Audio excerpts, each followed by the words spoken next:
There is nothing. Only warm primordial blackness. Your conscious ferments in it.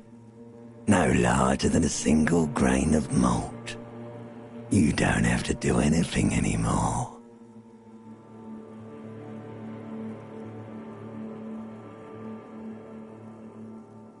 Ever. Never, ever.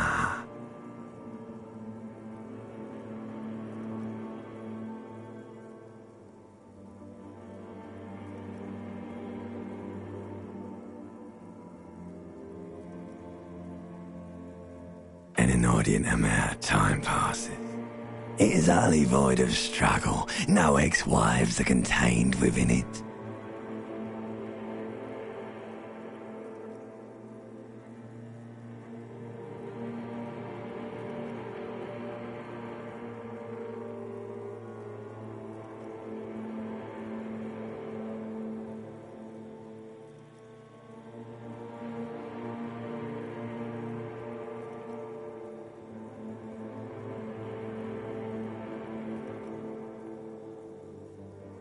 You got it, sweet brother. Nothing upon nothing upon nothing.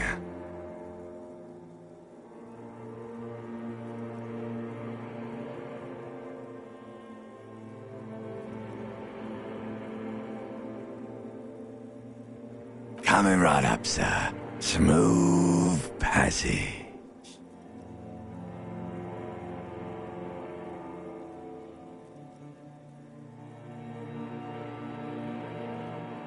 Alright, nothing town to fuck all borough.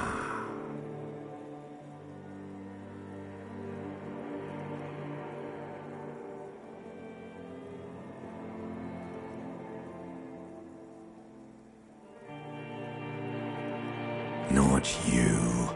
Your days of giving a shit and being that type of animal are over.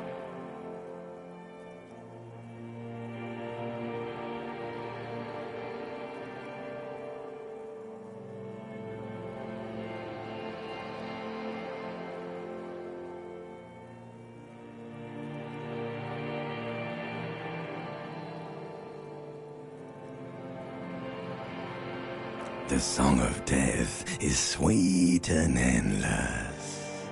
But what is this? Somewhere in the sore, bloated man meet around you. A sensation.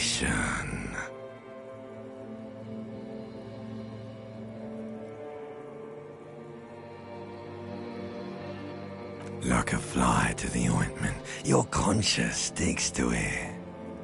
The limbed and headed machine of pain and undignified suffering is firing up again. It wants to walk the desert, hurting, longing, dancing to disco music. You can take it. You're a champion.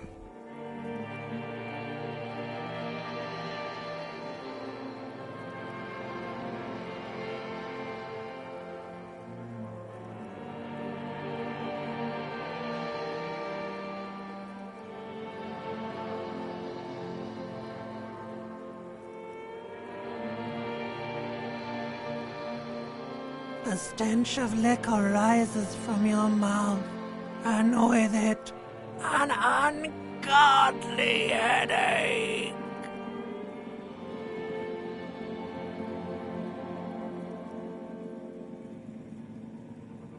A fiery streak penetrates your skull, trying to force your eyes open. It's a sound, a clarion call from hell.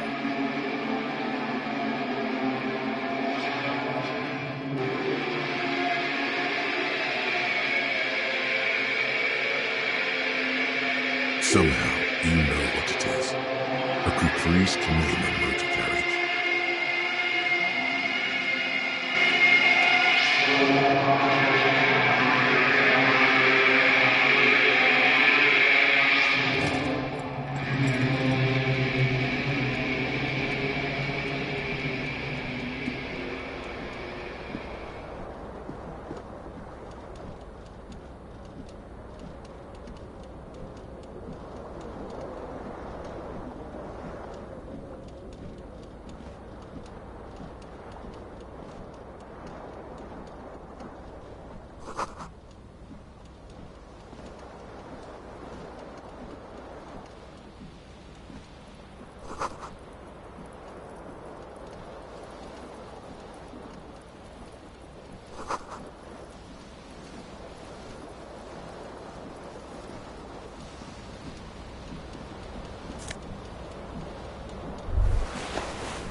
You hear a jingle.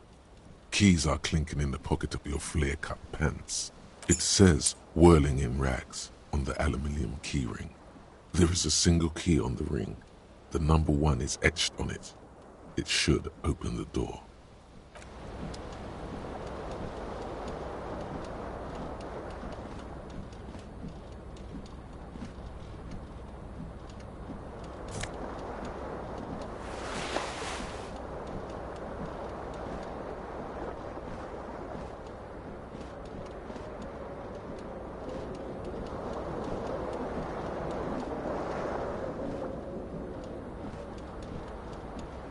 The window stands broken in its frame. Cold wind blows in. The morning light hurts your eyes. It's hazy, but you see the ocean and some war-torn buildings. The morning light hurts your eyes. It's hazy, but you see the ocean and some war-torn buildings.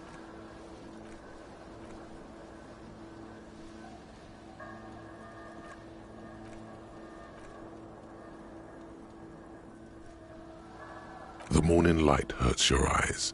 It's hazy, but you see the ocean and some war-torn buildings.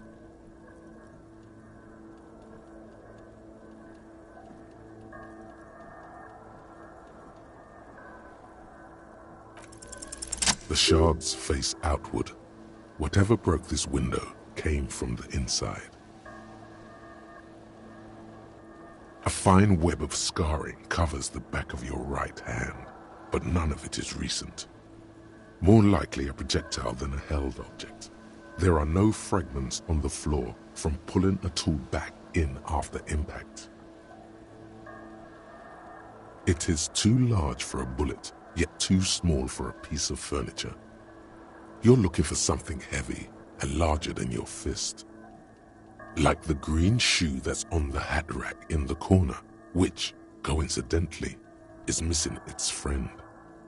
Congratulations, you smashed the window with your own shoe.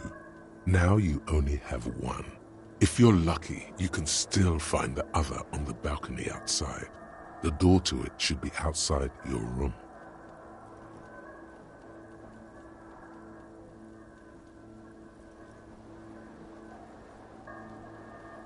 You mean someone else took your shoe off and smashed the window with it? This person also forced the drinks on you.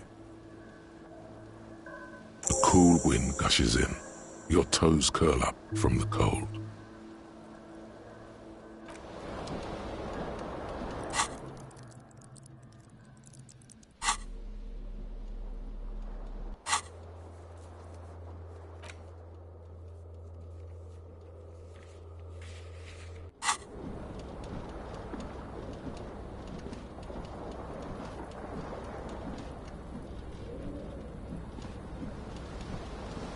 This fan has 2 chain pull switches. One ends in a tiny fan, the other in a light bulb. A truly horrific necktie has somehow attached itself to one of the blades. Or has it been consigned there as punishment?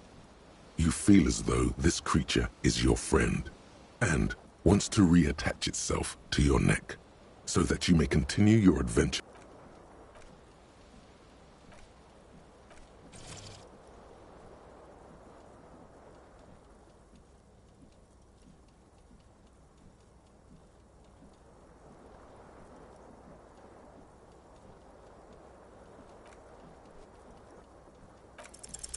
You swoop up and catch the tie.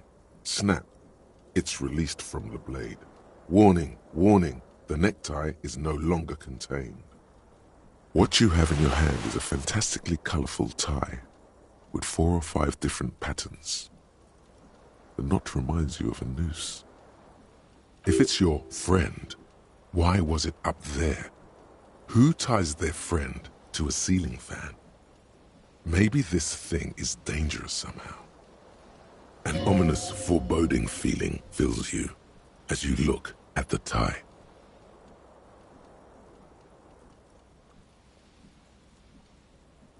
A terrible mistake. Turn the lights off immediately. You can practically feel the photons burning a hole in your brain. The lights are off. The blades come squeaking to a halt. A terrible mistake. Your eyes burn with photosensitivity. It's not good.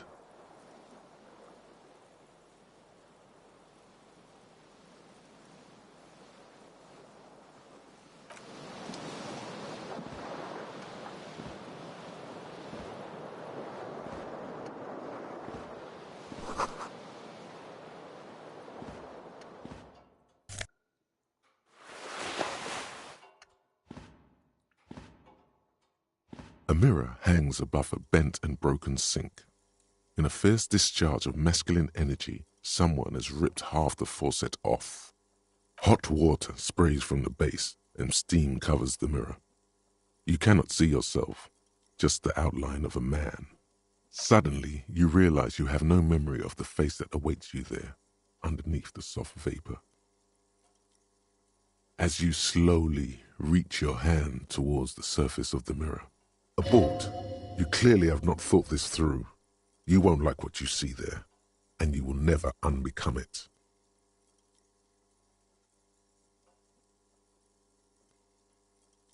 Yeah, there is definitely something wrong with it.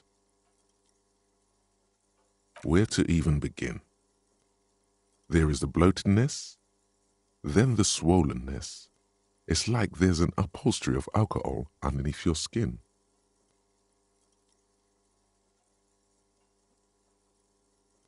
Bet you are. Your nose feels like a small balloon in the middle of your face. It hurts when you honk it. It doesn't appear to be a particularly tiny nose either. Not with all the drinks it's absorbed for you. It's not. It's swollen and snail-like, wriggling between your fingers. Behold.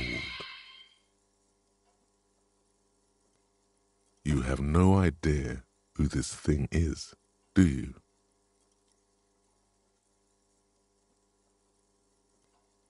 Too late. You clearly have rigor mortis on your face. Or wait, is that an expression? Are you trying to make an expression with that face?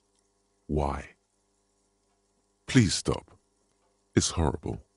You're scaring yourself.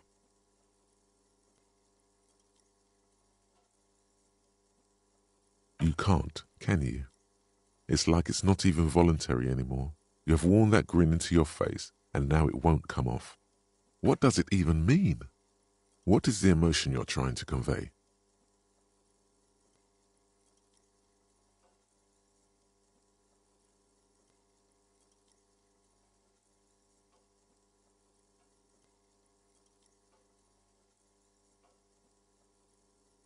There might have been, 10 years ago.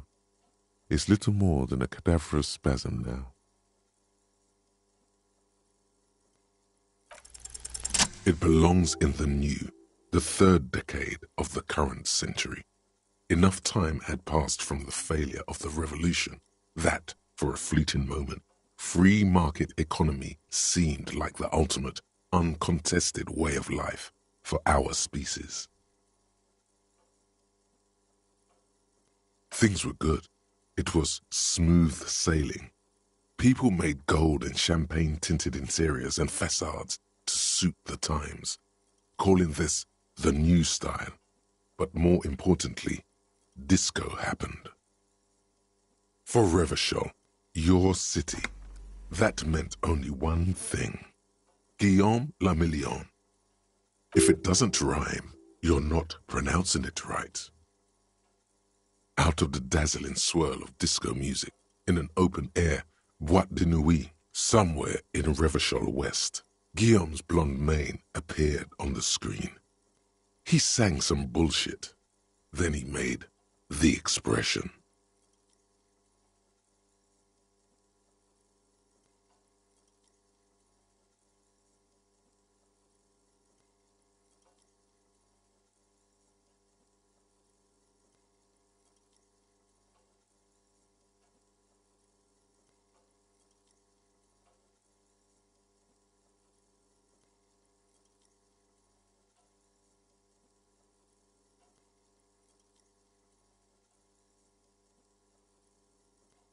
The click is used to spur on a horse. It also features heavily in Guillaume Le Million's regional mega hit, Don't Worry, Your Pretty Little Head.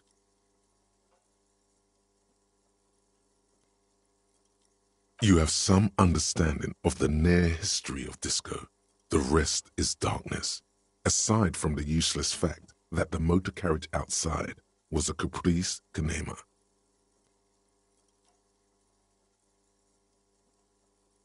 Some 20-odd years. There is a vast ocean of time between right now and the expression. Looking good on you, or anyone. Humanity has run aground in that time. It's a different world now. The expression is a relic.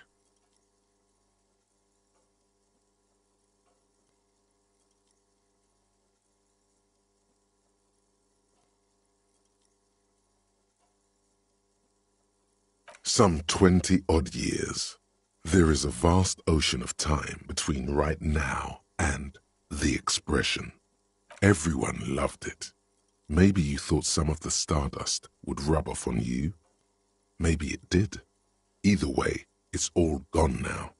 Only the grimace remains.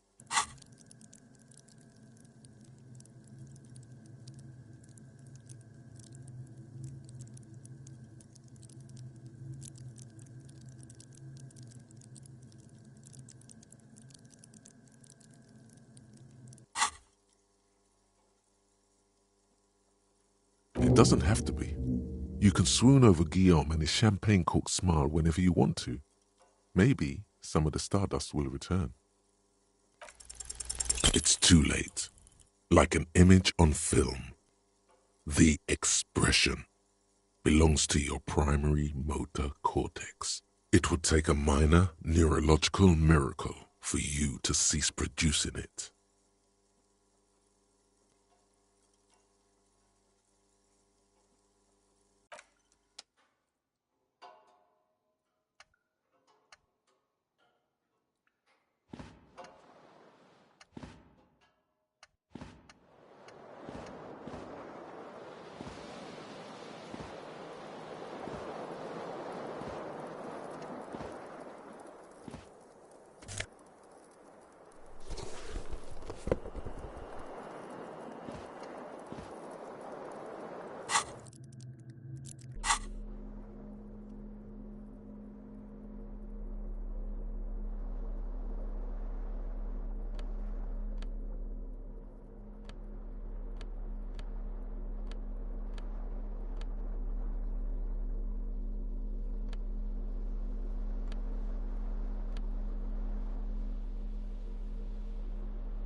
Hello, officer.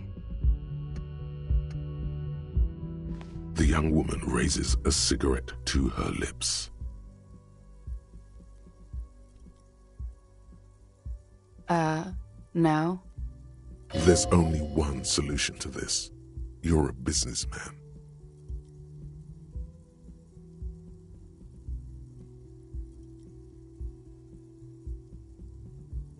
Because you're a police officer, sir.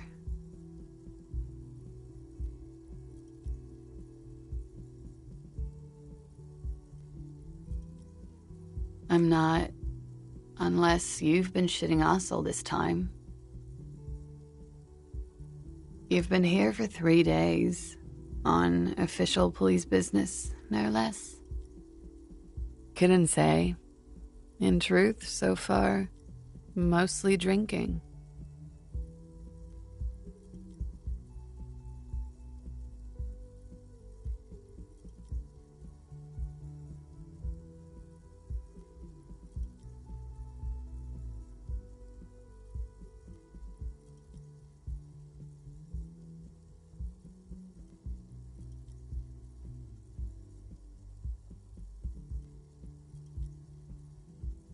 Could it be because of the drinking?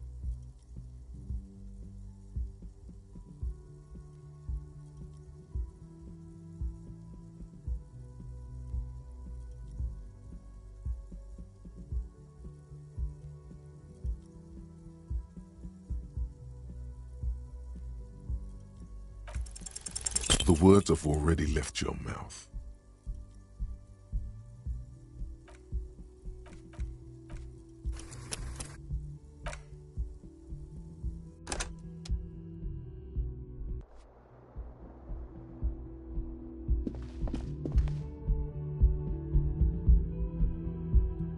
The young woman raises a cigarette to her lips. No. There's only one solution to this. You're a businessman.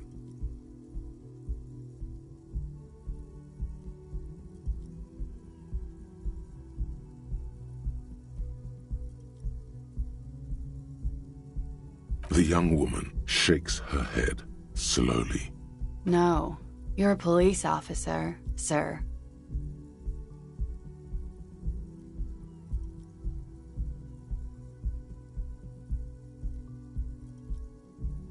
I'm not, unless you've been shitting us all this time. You've been here for 3 days, on official police business, no less. Couldn't say. In truth, so far, mostly drinking.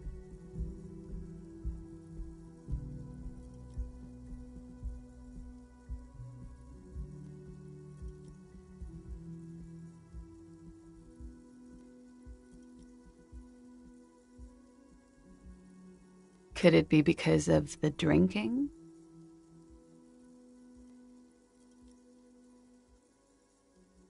Don't be so harsh on yourself.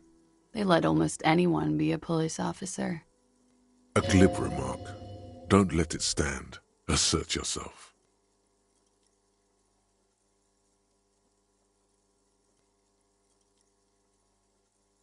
A fondness for contradictory statements.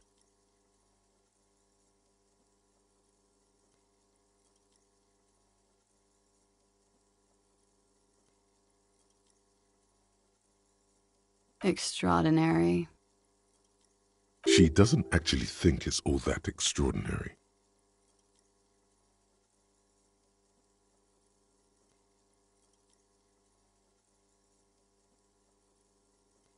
Of course. Be careful, officer. They don't like the police around here.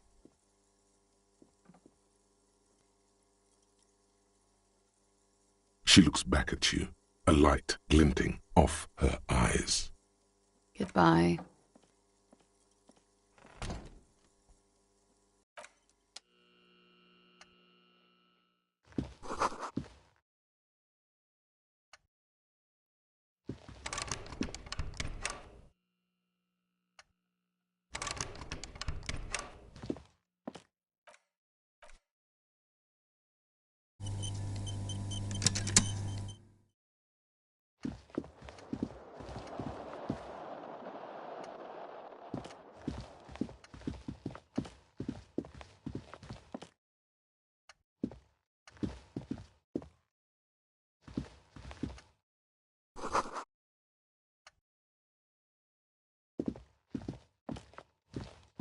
The door is closed. There is no answer. You hear the shower being turned on, somewhere inside. A tremendous loneliness comes over you. Everybody in the world is doing something without you.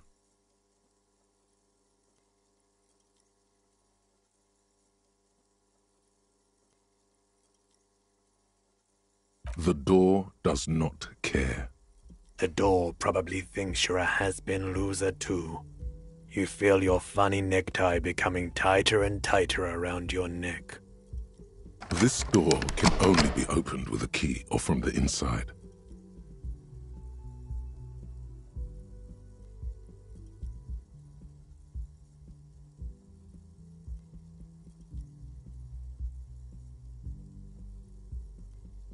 Still no answer.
A man in his late 20s stands behind the counter, inspecting a stuffed seabird. As you approach, he gives you a sideways glance, then looks down again. That was disdain in his eyes. Even now he's purposely ignoring you.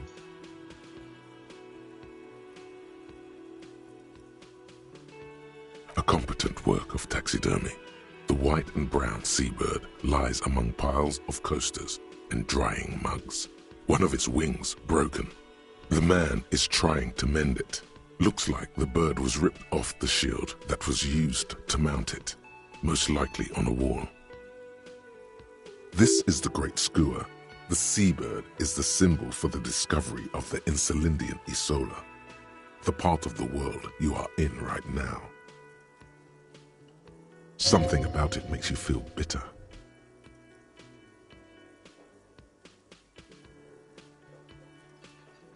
Look, your buddy is over there. Why don't you go and talk to him, okay? He pretends not to hear you, concentrating on the bird instead.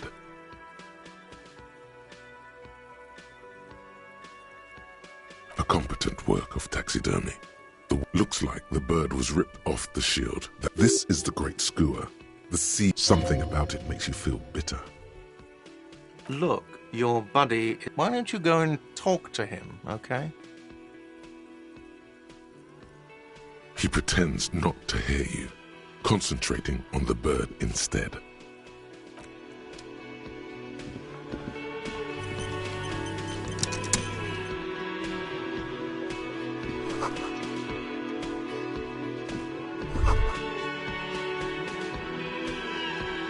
You should totally sing karaoke here, the first chance you get. Your emotions need to be expressed. People need to know your vast, oceanic soul. Of course, at this point, precise measurements of your soul can only be performed from the outside. It needs to be heard, through a PA system, by other people. You have not yet stumbled on the right lamentation, but it's out there. It'll come to you. You will wreak havoc with it. Don't worry.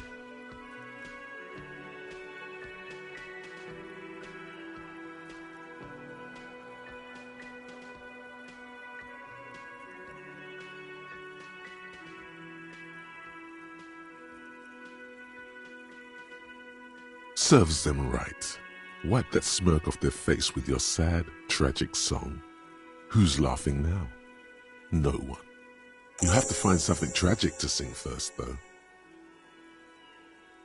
You have not yet stumbled on the right lamentation, but it's out there. No, don't sing the happy song. It's stupid. Sing the sad song. It's profound. You have to find something tragic to sing first, though.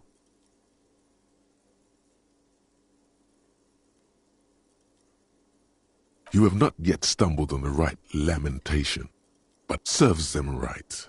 What? You have to find something tragic to sing first.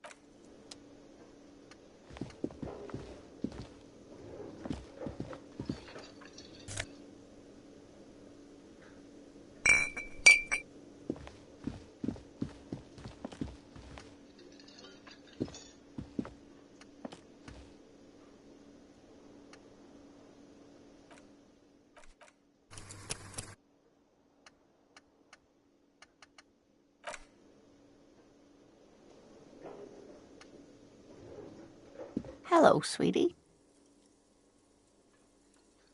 You shouldn't keep your colleague waiting.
A bespectacled man in an orange bomber jacket is tapping his foot on the floor. Looks like he's waiting for someone. You.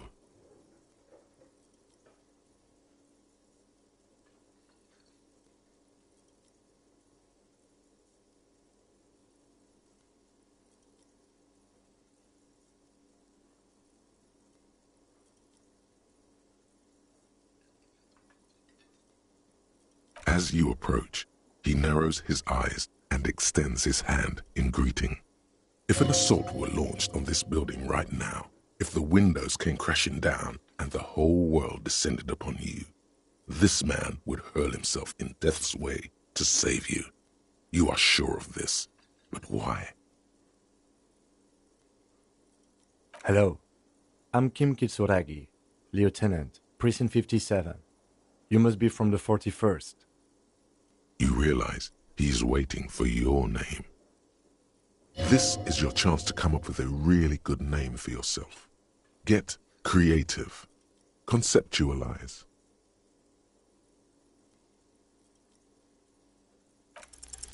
Concentration makes you squint your eyes. Your name should be deep gold and orange, like a forest fire looming on the horizon, but mixed with the stench of liquor rising from your breath. You're 2 steps closer to it, but there are still many to go.